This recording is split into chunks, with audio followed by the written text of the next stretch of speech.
নিশা গোলকগঞ্জৰ আঠঘৰিটাৰীত উত্তপ্ত পৰিস্থিতি।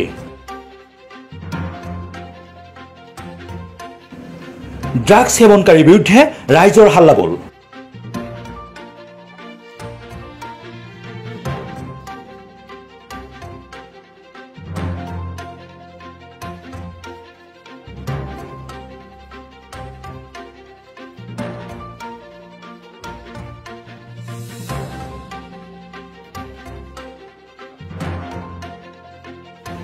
দীৰ্ঘদিনৰ পৰা হালাকুৰাৰ আঠঘৰিটাৰীৰ একতামুল হুছেইন নামৰ যুৱকজনে ড্ৰাগছ সেৱন কৰাৰ লগতে গাঁওখনৰ যুৱ প্ৰজন্মক ড্ৰাগছৰ প্ৰতি আসক্ত কৰাৰ ষড়যন্ত্ৰ দীপ্ত হৈ আহিছে।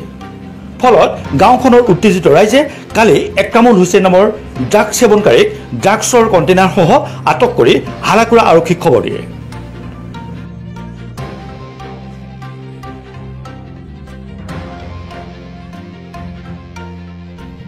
একতামুল হুছেইন নামৰ যুৱকজনৰ বিৰুদ্ধে ড্ৰাগছ সেৱন কৰি অঞ্চলটোত উদ্ভণ্ডালি কৰাৰ আন এক গুৰুতৰ অভিযোগ আছে।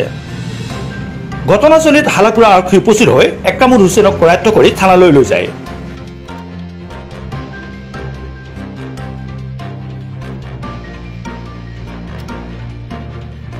ধৃত একতামুল হুছেইনৰ পৰা আৰক্ষীয়ে এটা কণ্টেইনাৰত 1 গ্ৰাম ড্ৰাগছ জব্দ কৰে।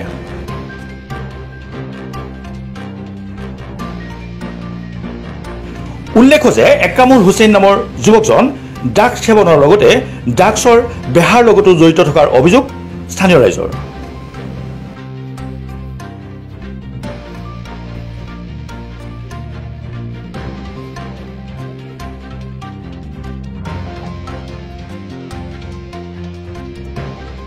সুজয় বৰ্মনৰ সহযোগত ষ্টাফ ৰিপৰ্টাৰ কৌশিক দে ৰিপৰ্ট ইউনিভাৰ্চেল নিউজ।